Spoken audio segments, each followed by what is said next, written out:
evening from Vietnam. Good morning to you, Helen. Thanks a lot for spending your morning joining our Insight Sharing program and share your stories to our global audience. And on behalf of the listeners around the world, we want to say thank you. My pleasure. It's a delight to be with you. And you've been to Cambodia, even it's just on the short trip to go to another country. Cambodia is just nearby my country. So now you have a new friend, new family. The next time if you or your family decide to go to Southeast Asia, make sure you travel to Vietnam and we're going to be here welcoming you. Sounds great. Don't be surprised if I show up. Absolutely. So for a little taste of our culture, Helen, it's an honor for our audience to have you to do a little introduction of who you are and the work you are doing. Would you please do that for us? Certainly. So a short introduction, right? I have a long life. I just turned 75, so I'm very pleased to say that I've had a good, healthy, privileged, longer life already. And it's, I think, this awareness that makes me realize that I have a much shorter runway ahead of me than I had behind me. So I have a lot of things to still do before the end comes. But I do know my past was I grew up actually in the United States. The first 17 years of my life I spent outside of New York City, and I went to university in Pennsylvania, and then I went abroad and studied in France and in Spain. And when I finished my university, I went to Germany and lived there for several years.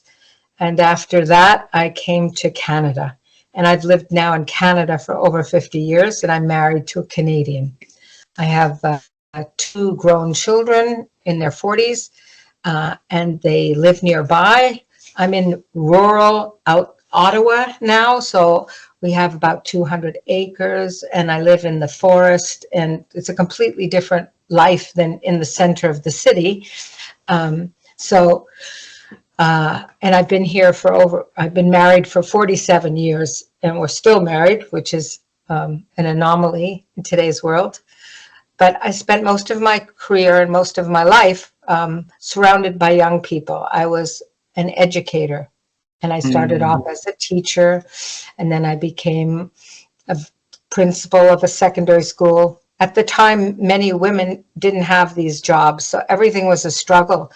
But then I was a principal, and I was also heading up an organization called the Ontario Principals Council, which we began and started in 1998, and I was the president in 2002.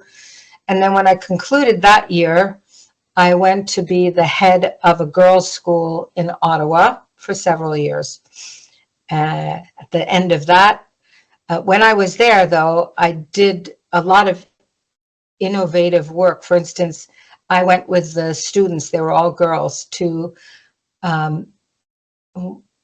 Cusco, and we did the Inca Trail, but we did social service, community service in the city of Cusco. And usually the head of the school wouldn't go, but I would go because I like trekking in the mountains. And then another year we went to Mount Kilimanjaro in Tanzania, and we helped build a rural school at the base of the mountain. And then when we didn't finish it, but when we finished our job there, we climbed Kilimanjaro. And I did that in, I think it was 2006 or 2008. And it was on that trip that I decided, okay, my life's going to change now. And I stopped working for money and started doing not-for-profit work for the next 10 years or so. Well, for the rest of my life so far. I mean, I've been working and doing a number of different things. I worked with Jane Goodall for 10 years. I was also the chair of her board, and did a number of projects and whatnot with her. I did work with the Canadian Executive Services overseas, where I traveled to Bolivia, for instance, and to Honduras, where I would give communication workshops, or all sorts of different kinds of workshops in Spanish to the people living there. I went to the Arctic and taught board governance to youth in the Inuit youth in the Arctic. I always tried to combine service, to to the people wherever I traveled, so that I could offset my carbon footprint, Beautiful. And so I did all of that. And then in my mid 60s, I started losing my confidence, and I felt like I became somewhat invisible. I'm not a quiet person, and I'm extroverted, and I've always had many friends and people, but I just didn't feel the same. After some research and so on, I realized what I was experiencing was ageism. I had internalized ageism, which means self-directed. In other words, because of everything I heard growing up, you're too old to start something new, or, you should be, you can't begin a business at an older age, or I was surrounded by all these anti-aging messages. You can't teach an old dog new tricks. I actually believed that you couldn't learn as much when you got older, or that your memory would fail. I had all these negative impressions about what it meant to grow old. And that stigma really affected me until one day when I was listening to the radio, I heard somebody describe, I thought I was just depressed or it was just me. But then I realized, no, this is something really significant. Ageism is a worldwide, a global epidemic. But people don't recognize it. They don't know that when somebody says to you, Helen, you really look good for your age, I would smile and think that's a compliment. But really, what does that mean? If they said you look good and stopped there, that would be fine. But if they said you look good for your age, the assumption was that, getting older or looking older wouldn't be very favorable. So we have this very negative impression of what it means to grow old. In this culture, it's not that way in other cultures, but in North America. So a former student of mine introduced me at that point to social entrepreneurship and to a center of social innovation in Toronto. She's a good friend, but she's 50 years younger than me, but it doesn't matter. I've always had friends of different ages. And, I helped, she got a Rhodes Scholarship. I've worked with her. She was a student, but became like a friend. And we continue that connection. So she introduced me to social impact investing, and I became fascinated and started taking courses in social entrepreneurship. None of that existed, I have to tell you, when I was a young person, right? Entrepreneurship was, it was just tech, and it was only young people, I thought. So it was new, totally social entrepreneur. And so I took courses, and I decided, okay, in the next chapter of my life, I'm going to try and make a difference in helping the world understand better what it means to age, and try to promote age equity and raise awareness about ageism. Beautiful. And that's what I've been doing. Beautiful, beautiful. And thanks for doing that, because we read the book 100 Years Old Journey. Yeah. Yes, yeah.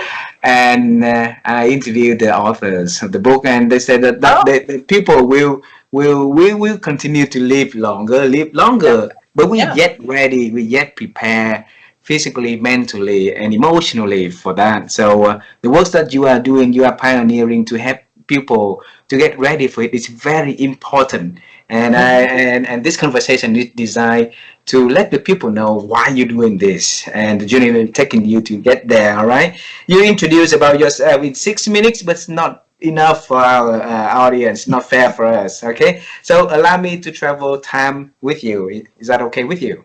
Sure. All right. When my wife and I, when we were young, my wife always wanted to become a singer. So all she's saying was in the school. That's it, in the class. So not on the performing stage. And I always wanted to become an astronaut, but life Oh, didn't give me any chance to do that. Except we are the only Asian, and until this time, interviewing General Charlie Duke. So he is the youngest out of the 12 men ever walked on the moon. So mm-hmm. yes, and so we want to bring you all the way to when you were in New York, when you were very small. Mm-hmm. So, what was your dream about the future, Helen? The works that Helen gonna do in the future? Well, when I was very young, I don't think I gave much thought to any of that, frankly. I was Ah, a really um, active child. I was very athletic. And so and I was very competitive. So I was a really good swimmer and skier and tennis player. Everything I did, I wanted to be the best at it. I was ah, very, very competitive. So I don't think I gave any thought at all as a young child to what I wanted to be, other than continue doing what I was doing. I can't remember. It's only later that I think I realized when my parents started sending me abroad to learn French, and they sent me to Switzerland when I was 12 or 13. I realized that what I wanted to do was to travel, and mm, I wanted to speak many languages. And so I did pursue that, in that I learned to speak French, German, and Spanish fluently. I mm, studied them in high school and university, college. Um, and I went abroad in my third year of university to France and to Spain, and I studied there. And then, of course, when I was there, I traveled everywhere in Europe. So you have to imagine, so this is the 1960s now that I'm talking about. Um, and travel wasn't that common. And if you mm, traveled anywhere, it was usually contained, and Europe was very exotic at the time, whereas today, Europe is not so exotic. I mean, going to Asia would be more exotic, or the South Pacific. But I was also of a generation where I didn't have that much choice. I was told I could be a secretary, a teacher, or or a nurse. Those were really the three professions that were open to women. Of course, they did other things, but my father never expected me to do anything, and he tried to encourage me to take education courses, but I refused to do so. I didn't want to be a teacher. So ah, when you talk about dreams, so maybe in my high school years, I was thinking I wanted to be able to travel and to work. And the only thing that came to mind was to be an interpreter. ah, But honestly, that probably wasn't what I wanted. What I probably was thinking of was I probably wanted to be um, uh, some person a diplomat or something like that. But that wasn't even in my realm of possibility. So I never thought of that. It's only in hindsight now that I realize maybe that's what I really wanted to do, but it never entered my mind. So I didn't even think about it that much. What I did do is I learned languages, because I realized that by traveling, if I wanted to travel, it's much better to speak the language that the people speak, because I can get so much more out of the culture, and I'm not inconveniencing them to have to speak my language. And so that had huge benefits. That really had the greatest influence on my life. The fact that my parents were uh, uh, survivors of the Second World War, of the Holocaust, and they depended very much on being able to speak English or other languages in order to survive. And they mm, never trusted anybody or anything after those experiences, but they wanted for their children to be able to have options too. So they encouraged my brother and I to learn languages, which I wow, did. So that's yeah, the reason why. And then so I really wanted to travel. That was very interesting, because I like to learn about other cultures and so on. But I met some Germans. So you have to understand that I never met a German before, and I never saw a program on television that had anything to do with Germany, because it was always about the Nazis and about the, and my parents turned off the television. They didn't want us they didn't want us exposed to it because they had been so touched by it.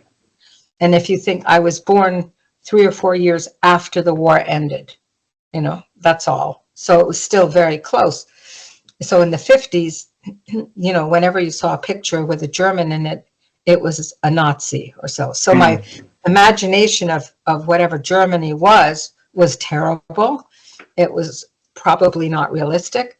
But when I was at college, I met a German, and he was wonderful. He was a lovely person, and we played tennis together, and we played squash together, and he'd drive me back home to New York. And as a result, I met many Germans, and I decided, much to my parents' disapproval, that I wanted to go to Germany when I finished.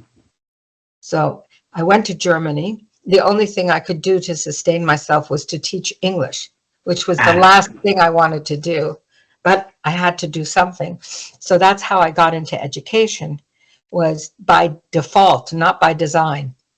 Wow. So what did your parents say when you went to Germany and stayed there for a couple of years? They weren't pleased at the start, but they knew that they had met many of my German friends, and they were very very understanding, and they were very liberal in their thinking. Fortunately, they never said to me, "You're forbidden to see that German or do anything or go away or whatever." They never said that. And after 2 years of being there, they actually came to visit me, and they had never ever been in Germany in their whole lives.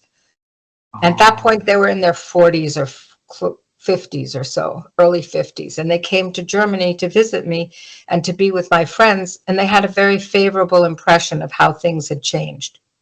So That is wisdom right there. What did they decided to go to Germany and visit the country? well, they only to see me. It's like you Only to going to see visit you. your children in Seattle. They had no interest in Germany. They just wanted to see me. So they went. Yeah. So they came to Even visit. Yeah. even though there's a lot of courage that they put out, Oh, yeah. given the background, everything, there's a lot of love right there, Helen, and that's why, no doubt that why you and your children and your grandchildren is very close to one another, right? Yeah. Yeah. Family is everything, was everything. So I wasn't, so that's how I got into teaching. And then when I was in Germany, after a few years, I met somebody who encouraged me to come to Canada. And so I came to Canada, and I couldn't stay here. I had to study because I couldn't get a permit to be a resident or anything. So I studied in French to become a teacher, because I'm in Ottawa, which is a bilingual city, and the only faculty of education was at the time for secondary school was in French. So I knew French. I didn't know French Canadian. It was a very different language, but I took the courses in French, and I became a teacher. I have no regrets, even though I thought I wouldn't want to be a teacher. I became Wow. one. Because that was the question that I would ask, why did you decide to go to Canada? So I'll have to change the question a little bit, okay? So because you travel the world, you travel so many places. So why Canada for that many years? You mean now? Well, I ended up Yes. marrying a Canadian. That's why. That's simple answer like that, right? Yeah, simple, very simple. I was in Canada for a few years, and I met him, and I had a job here, so I stayed here.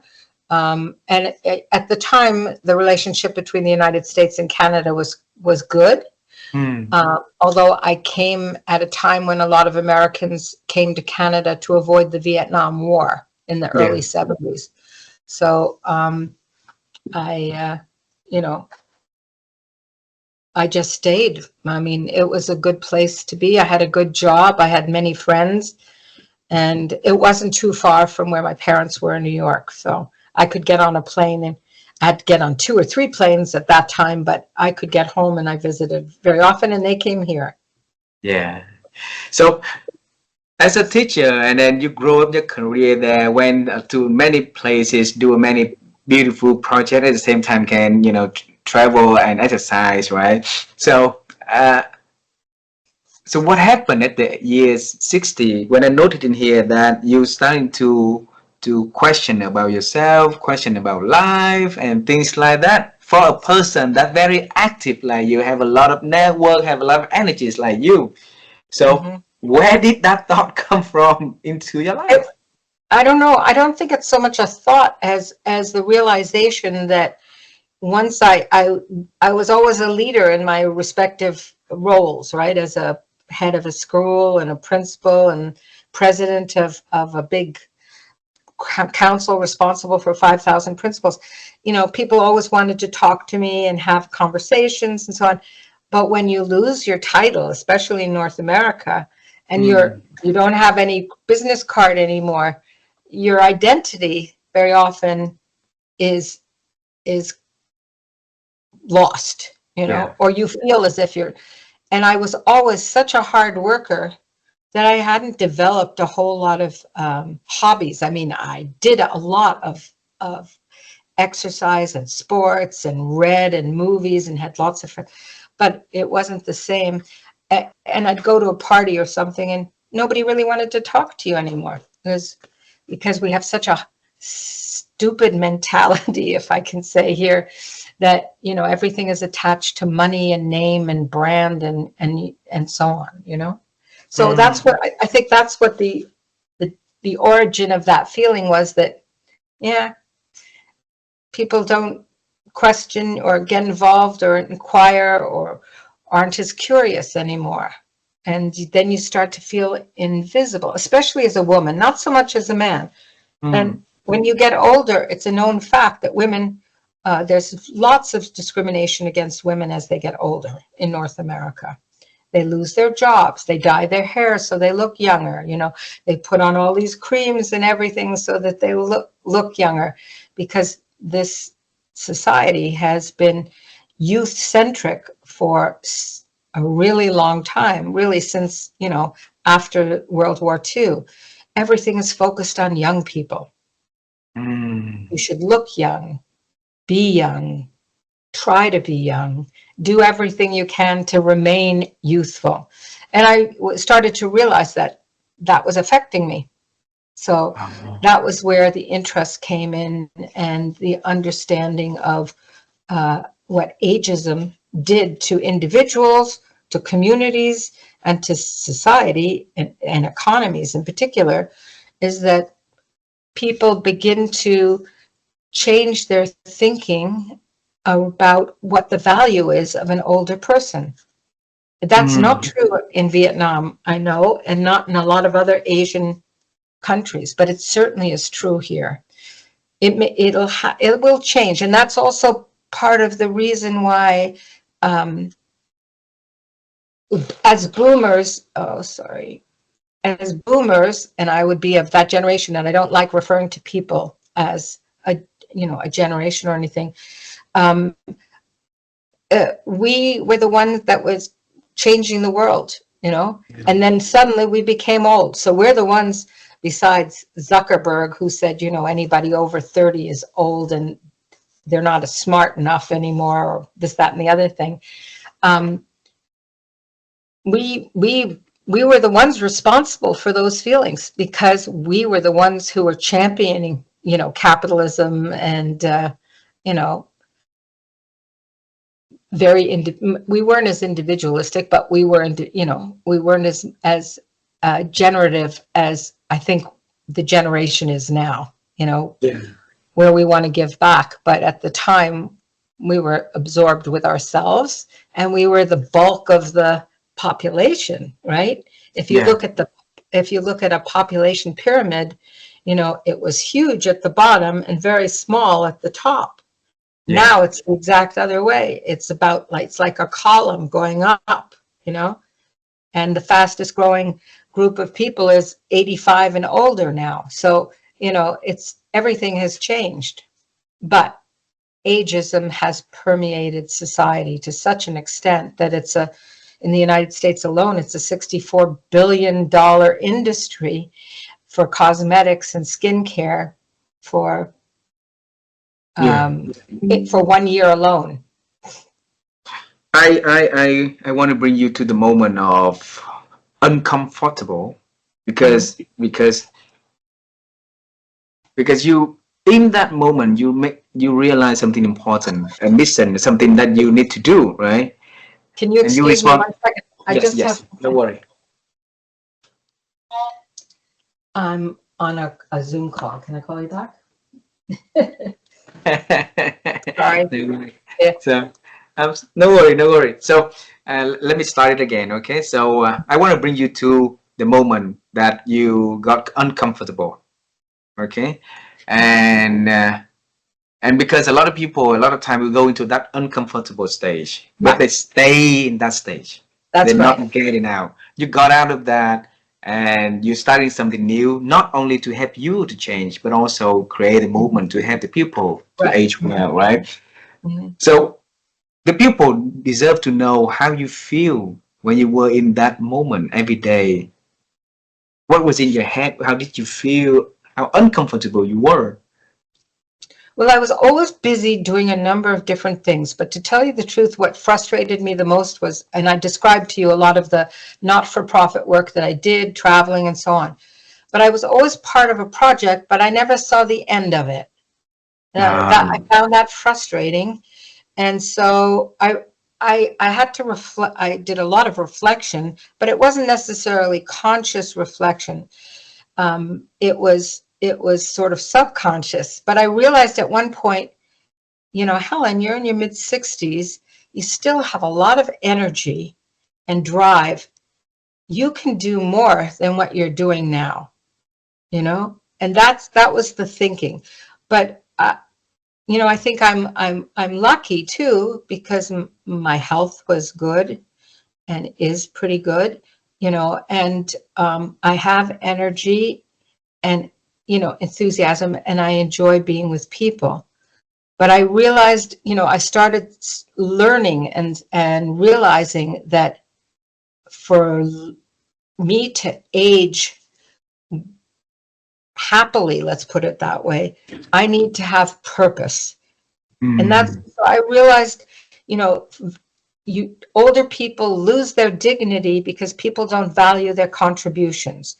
But if they encouraged more of their contributions and encouraged them to do more and not just cut them off at this random age of 65, because that's when you can, legitimately perhaps retire, it just frustrated me. So I started doing research on longevity and on all sorts of courses. And because I'm an educator, what came naturally to me was to try and help other people transition from one stage to another, which is what I did. I had courses on purpose, on transition, on, uh,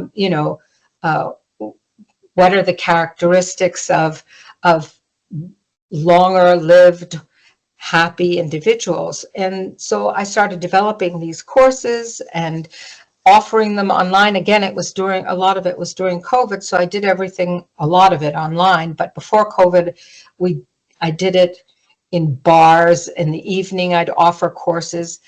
I was focused very much on the entrepreneurial mindset. That doesn't mean that you have to become an entrepreneur, but there are certain competencies that you need that are good for everybody at any age. Yeah. But there are certain things like spotting opportunity or taking initiative. So for instance, I would give sessions on spotting opportunity. What do I mean by that? I would mean, okay, you shop every day at the store on the corner there. Today, you're going to make a point of going across town and shopping at another store. Notice the differences. Notices where, what's new, what's different. Where are the opportunities? Talk to people on the corner. Speak to the cashier. Talk to the person in produce. And think differently. Try to get out of the box. Mm. Those are the kind of things that are really important, but most people don't do it. If you go to work every day a certain route, take another route. What do you notice on the corner of that street? maybe something will give you an idea of something that you want to pursue. Maybe you see a beautiful mural on a wall and you think, oh, I could do that. Or I could make a painting, or I could start, you need to think outside the box. So, I would do a lot of different exercises. I developed courses on the entrepreneurial mindset, and I Beautiful. offered it to those people who were willing and interested. So that's how I started. But the initial, and the reason I named my business Top 60 Over 60 is because of what I still want to do, but I got sidetracked. And that was to have events, or one event, let's say in my city, just to make it simple, in Ottawa, that we would have nominations for people who are older, who are making meaningful contributions to their communities, to their places of faith, or to their, ethnic groups. It wouldn't matter what, but who were over the age of 60, so that you could raise the profile with young people who could start to think favorably about growing older and not fear it the way I did, for instance. So I wanted to highlight the extraordinary, ordinary individual. And that's what I will try to do now in the near future, is try and find some sponsors or something, because I think that's what we need in society. We need role models. Yeah. And we don't need role models of men and women who make millions of dollars, because that's not possible for everybody. But every individual can contribute meaningfully to his or her world, wherever it is. Whether it's bringing in cats and dogs from the neighborhood and, helping them survive, or, talking to children in schools. I really believe in the need for intergenerational connections.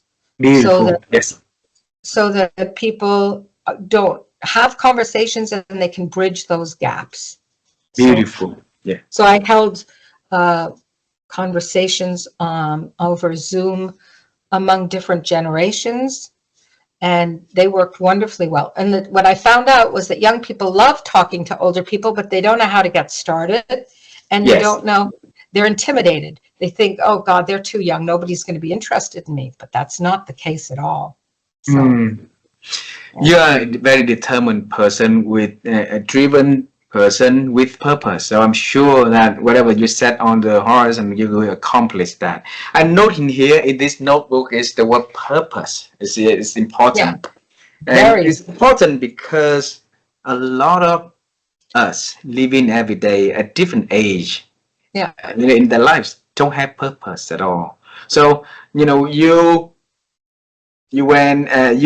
at the 60s, you redefine your purpose again and redefine your new values. So I would like to pick the wisdom in there, because at 60 years old, you redefine what purpose for Helen, and what value is going to be different totally from 40, different totally from the 20s. So this is the first time I asked this question. So at that time, what was the process for you to redefine your purpose? Well, it happened, organically in a way.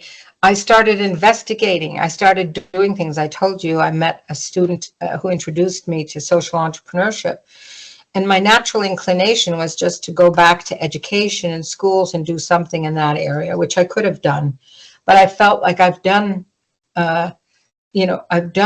And really, essentially, what I am doing now is I'm just extending that. Instead of, I was always focused on maximizing the potential of my students and my staff.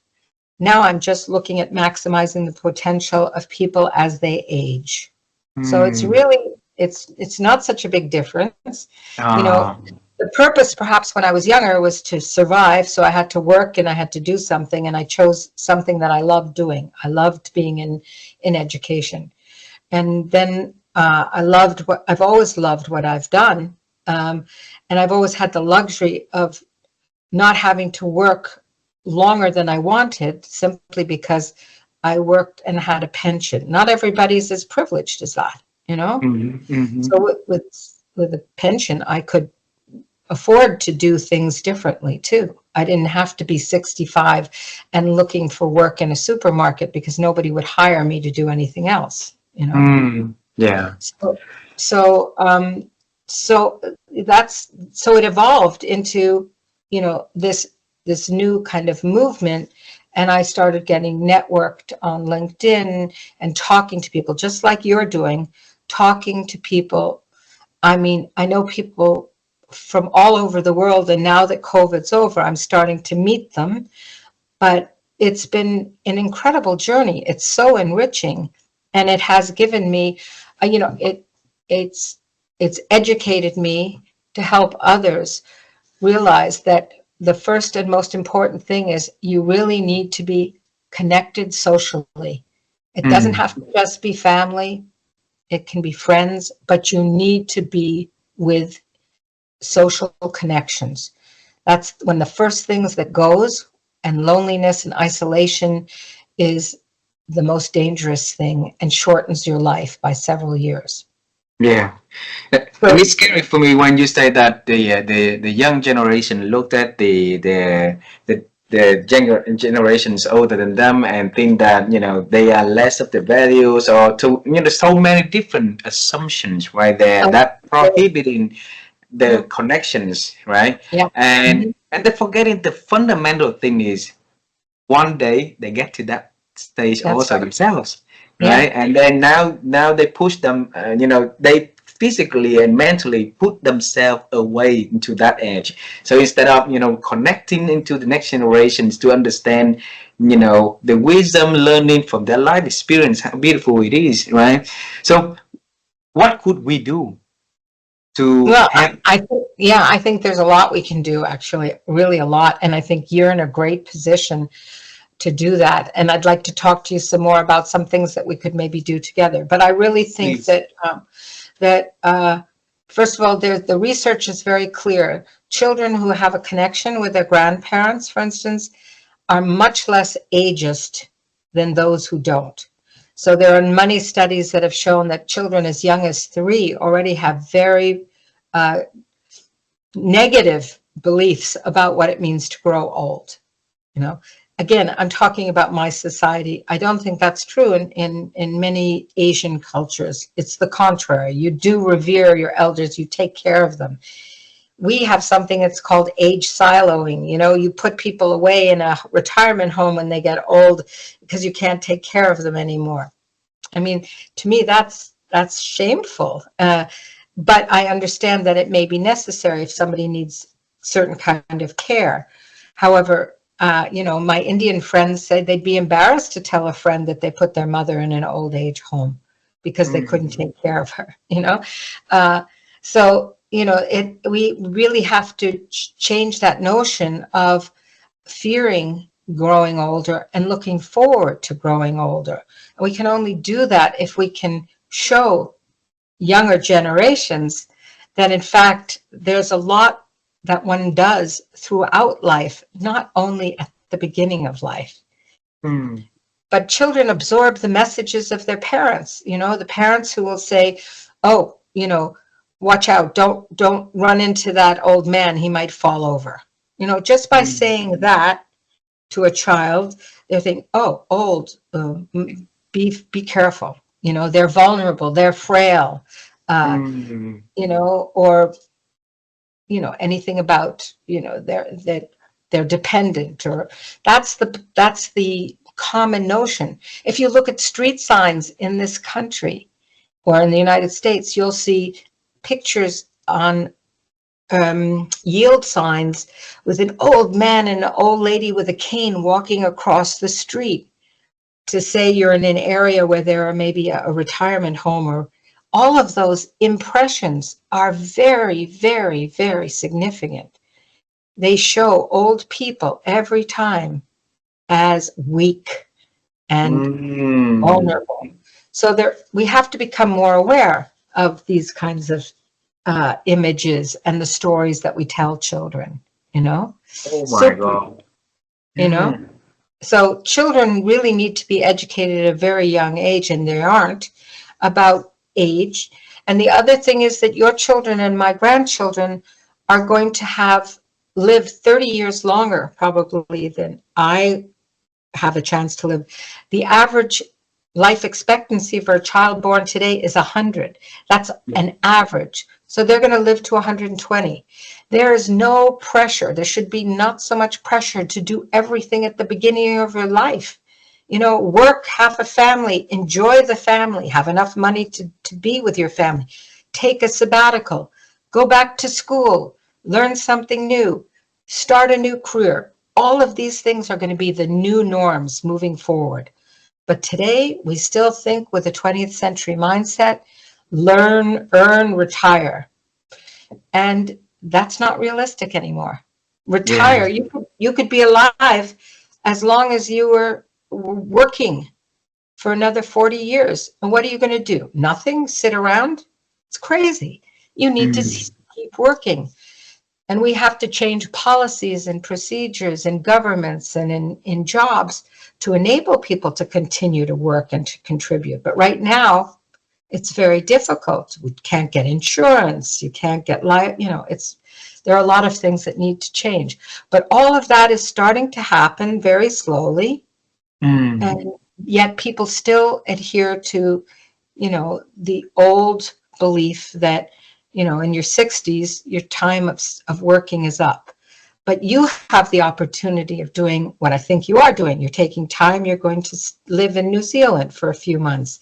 And then you'll come back and you'll evaluate, what did I think of that? Or do I want to do something different? And that is a privilege to be able to do it. I'm not so naive to think that everybody can do that, right? Mm. There are too many poor people in the world who have to work all the time. But for those of us who are fortunate enough to be able to reflect on these things and have the time later in life to enjoy, that's not enough. And if we don't think positively about the future, if we don't have social connection, if we don't have purpose, our lives are going to be shorter. Yeah. And less healthy. And there's so much research to prove that. Yeah.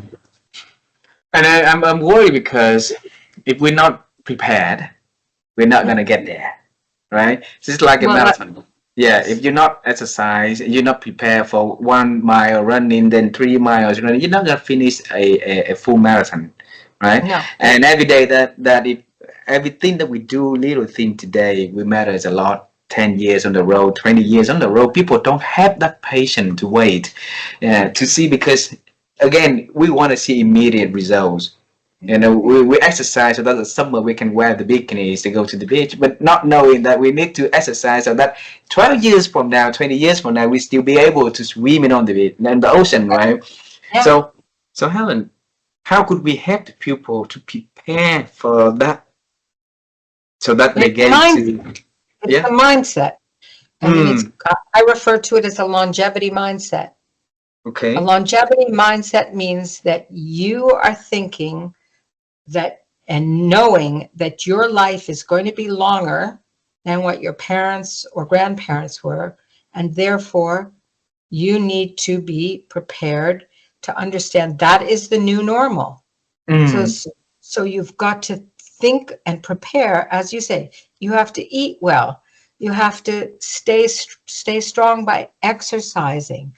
And by exercising, I don't just mean walking or cardiovascular. You need strength exercise. And that's the one thing that they've shown can make a difference at any age. You can start at 70 and start working out. You don't have to run marathons, but you can take some heavy weights and you can do some exercises 2 times a week, 3 times a week. You will improve your strength. And that's what you need as you get older, is you need to keep those muscles in shape so that they can keep your body upright, so that you can pick up the groceries, so that you can help a grandchild get up when they fall down. You need your strength. So you need to eat well. You need to exercise. You need to stay socially connected.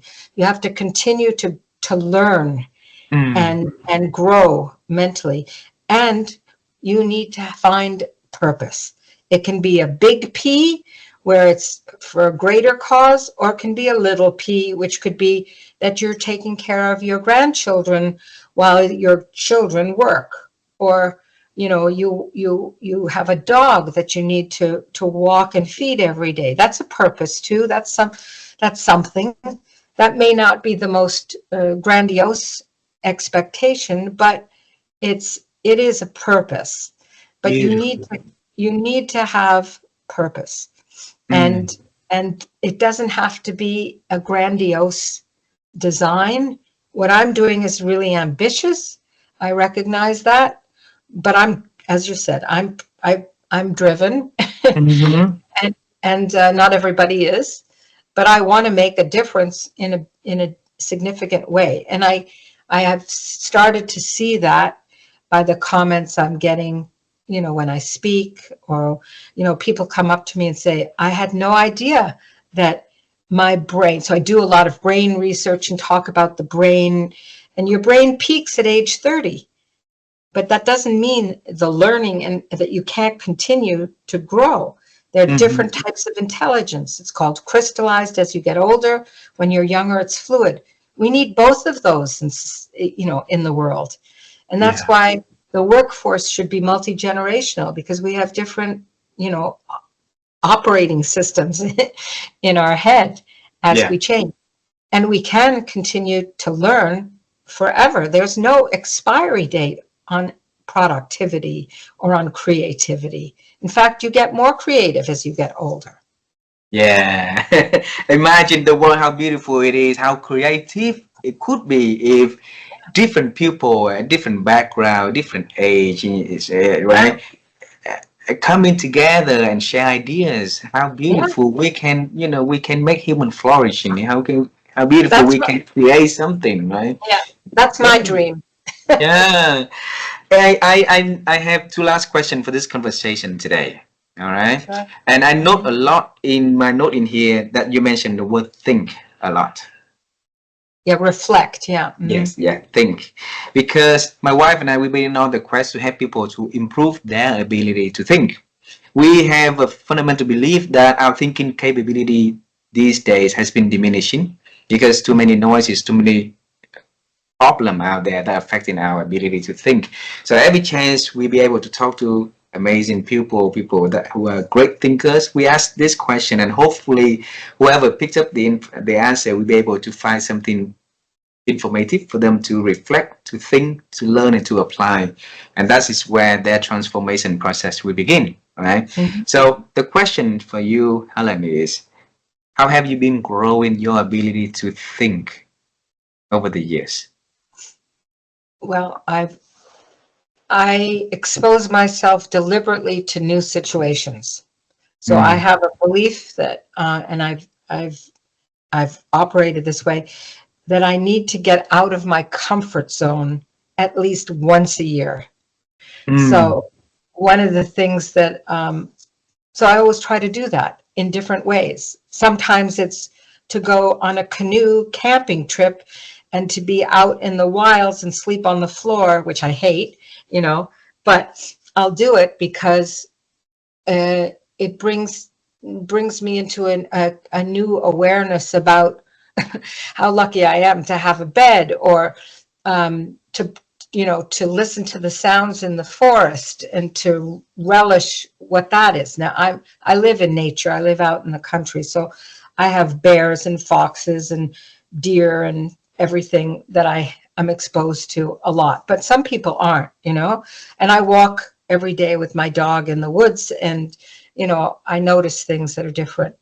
But I mean, really get out of your comfort zone. So that's part of the reason that I went to Nepal, for instance, was to climb in the Himalayas, to be exposed to a different culture, to sleep in tea houses, and to use toilets that were totally different than the ones that I knew. I mean, all of those things have uh, given me the ability to be, I think, somewhat resilient, which is Mm. what you need as you grow older, and to experience new ideas, new places, new cultures, new languages and to just expose myself to that. I think that's critical for everybody. And that's why I say, I always talk about spotting opportunity. Expose yourself to, you don't have to go to Nepal. You can go down the street, Yeah. talk to the person who's the drug addict, ask them about their life, find out what happened to them, what kind of trauma perhaps precipitated them being here, and show empathy and kindness. That's the one thing we can all do. We need no money to be kind, Yeah. to smile at a stranger, to laugh. Do that more often. See what that makes you feel better. Yeah. Those are the little things that contribute to your well-being and to others too, but you don't realize how important it is to you. Beautiful. I met my ex-colleagues, a group of like very talents from a deco world that I used to let and grow them from the manager level and up. And so they did a small coffee celebration, and they told me this one little story, but I didn't pay attention to. They said that when I was the leader, the one thing consistently that I taught them was to say hello and say thank you to the taxi driver. And that's it, because nobody cares about a taxi driver. They have so many people on the daily basis, right? So if we can be something different. And now they have children already. They teach their children to do that, and they say years ago they didn't like me. Every time they say, okay, hey, why didn't you say hello to them? What happened that you sat right there with him and you're not saying anything? And then they say, 12 years on the road, now they're teaching their children to do that. See, there's no money, no cost to kindness. That's for sure. No. Okay. Yeah. So I don't know. Did I answer your question? I don't even remember what it was. Beautiful. Yes. Go out of comfort zone, try something new, and you don't need to try something new. It's big, huge. Try small things in your capacity, right? Yeah. And I believe that if you just go down the road and you smile at people, sometimes now, because of all the technology and people don't make eye contact, sometimes they get nervous because you're friendly. It's very interesting. Sad. Yeah. But I believe that humans, we are in nature, we want to be connecting to one another. So it might be not working for this time being, but in the future, in the short, they will see the shortcoming, they will change. It's something better. All right. Yeah. The last question, Helen. We traveled the past. We understand you was an athletic person. You went to your mother was so clever to put on the ad to send you to Switzerland at 12 years old for you to learn French, right? And you had the courage to travel to many different countries and stay there. And now you had the courage to change the notion of having people to be aging better, aging healthier, and have the purpose in their life. That's very beautiful, because we are going to need to see the life expectancy for people getting longer. So if we're not equipped now, by then we're not ready for sure, right? And it's even more devastating if we're not ready by then. So it's better off to have something to do now. And thanks for leading the change, for pioneering that.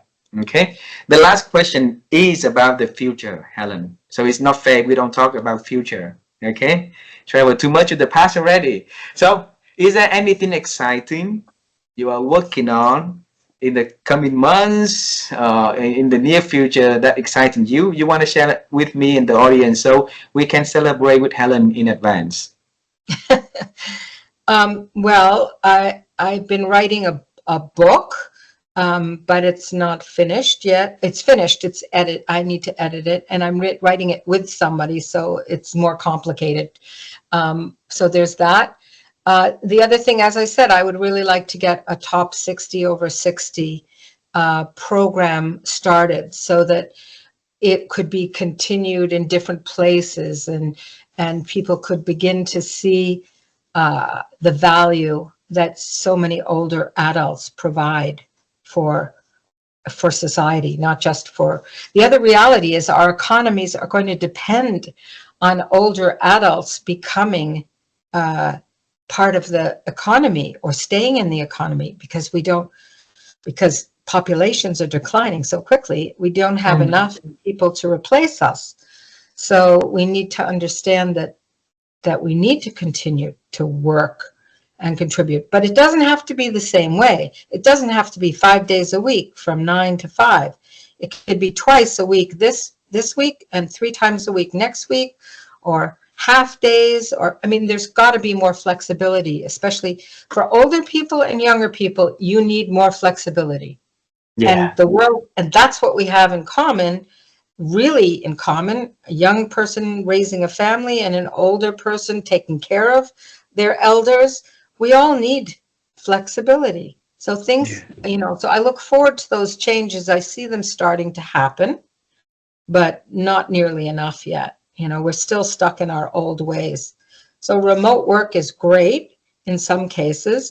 I think we miss out a lot on being solely remote because you don't get to meet people. And how are you going to meet people and get married and have children if you never see anybody? But having children online. Yeah, having children online, I don't think that works yet. That's next. But so those are the things I would like to celebrate with you in the future, is getting some, even something like a deck. I would love to find a sponsor who understands, because they need to understand that older adults are of value. They're a strategic imperative to businesses. So you need to continue to train them. You need to continue to help them become what you need. And the only reason they aren't is simply because, at age 55, you say, oh, he's not going to be around for in 5 years. I'm not going to train him. Well, that's wrong. Train him. They want the professional development. They don't necessarily want to leave. They love what they do. And many people's social world revolves around their work now. It's not just, outside of work. It's your work colleagues that are your friends. So Rome it's not built overnight, right? So so I hope that on the journey that you are doing, you will have a lot more people joining to make that journey more meaningful, more beautiful, and more exciting, more energy for you. And you are, like I said earlier, you are a determined person, very driven. You will make it happen. And on that day, you let us know. So we're gonna give you a bit of applause from this part of the world, okay? Well, you can help me. That's all I can Absolutely. say. Let me know what I could do. I would I'll love tell to you. do. Sure. Okay, Yeah. Helen. Such a pleasure to know you. And like I said earlier, it's feel like I've been knowing you for a long time already. So this conversation is easily to get and get connected with you. You make me feel very comfortable to have a conversation. And thanks for providing that pleasant moment together. Yeah. It goes both ways. Yeah. You have a wonderful day. Tell your family I say hello and give them a big kiss and big hugs from Asia, okay? Okay, I'll do that. Sure. Thank you. And same to you. Although you only have one at home, right? Yes. Thank you very much. Okay. Hope to hear from you again. Bye. Bye bye.